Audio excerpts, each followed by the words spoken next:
Hey guys, how's it going? Ghostly Rich here today, and today we are going to be swapping out some R8 coils into this Tfsi turbo.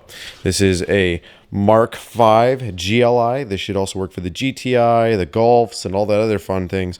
What we basically need to do is get into this motor and swap out the coils because they tend to pop, and this one's already had one pop, then a different one popped, and then now it's like, you know what? Let's just switch them out to something that might last a little longer. So, first thing is getting in here and pinching this guy. You need to pinch just the tip right here. What some people will do is they'll actually use a small flat blade screwdriver. They'll go in here and they'll bend down a little bit. Be careful if you do that because you will, if you're not, bust the centerpiece. Put this off to the side right here. Pop this off. Pop the one off on the back. You can now feel that that's loose. You can now actually wiggle this and leave it over here. Now that that's loose, we can compress this. So there's a way to do this. You can either use a Torx bit if you want to pop out the two Torx bits right here, or you just simply reach over here, grab this with a pair of pliers, and, well, you see what I'm doing. This one just needs a little adjustment. Maybe that was too much of an adjustment. Let's see. So, either way, compress it. As you're squeezing, pull back. This should squeeze right out. If you don't want to, there's two Torx right here, one right here, and one right here. Pull it off. Now that we've got those two pieces off, go ahead, grab one side, lift the corner, then over here, lift the corner, and you should be able to just finagle this out now, as long as this stays out. This corner will pop easy, pop easy, pop easy. This one was a little bit more troublesome. You have to really give it some oomph. Like, you think you're gonna break it, but I'm telling you, it should just lift out. Let's show you this corner. That one. So it sits really tight on that post, and because it's on a flexible metal bracket, if you haven't removed it in a while, she sticks in there really, really well. Just something to keep in mind. All right, put this off to the side. All right, for this, I find it easier to you push back, see on the clip, and it slides out. Well, that one's already been pushed back. So now you'd come over here, push back, and push back. Literally just put like a big flat blade on the edge and push the clip back. That's the easiest way I find to do that without breaking them. Then from there, these can have a little bit of pressure because they seal really well. You have to get your fingers underneath and separate them. Just wiggle it and then press a little bit and then wiggle it. Let's try it over here. See if I can get a better grip. There. Like I said, gotta use that good old monkey grip of yours and just reach underneath it and pull up. Same with over here. Actually, this one you can kind of grab from all. I'm not gonna make you watch me suffer and pull all four of these out, but just pull them out just like I did. So the coils we're using are these Braum ones. The part number is 20128. And again, there you go. Made in Italy. Ta-da! All you do, it's already got the dielectric on the inside if you take a look, which is nice. You just go ahead and put it in the hole and squeeze down. Now, one thing to note, sometimes the R8 coils sit just a tiny bit higher than the others, but still make sure they are fully squeezed and compressed down. But as you can see, we just put it in, press down, and squeeze in.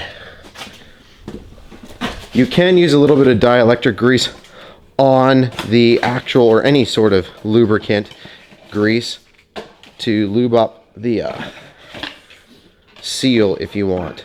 This rubber seal, if you want to have it slide in a little easier. I usually never have to, but I just throw it out there just in case somebody wants to. I'm gonna just rest that one in there. I'll press it in after. I just want to get all four holes filled first.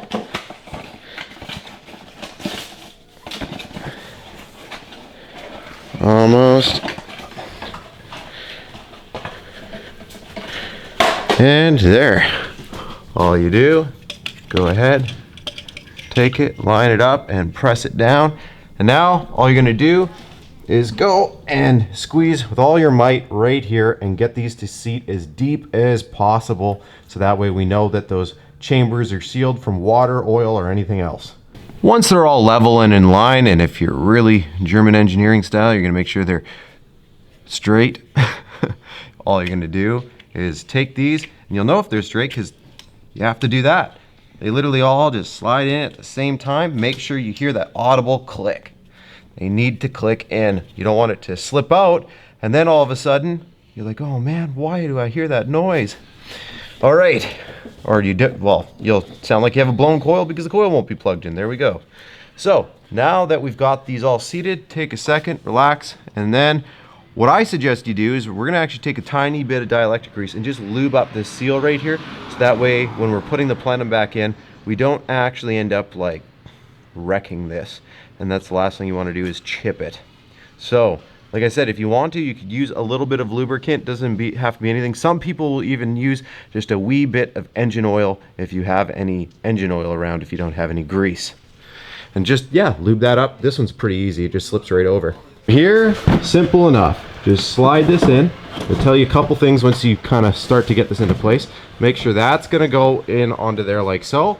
This one's gonna slip into here as you go down. So make sure that clip is, see, that's why we greased it up. That's just gonna squeeze onto there. And then this one is gonna squeeze onto there, which could be a little more fun. I'll try that in one sec. I think the clip's just a little bent out, which is fine. I'll take care of that in a sec. We're gonna squeeze this down. Make sure that you put this off to the side. You don't wanna crimp that accidentally in the manifold. And from there, you should be able to just start to sink it down. And then from here, I'm gonna make sure that's fully seated here in a sec. It should seat. You just take this, put this back on,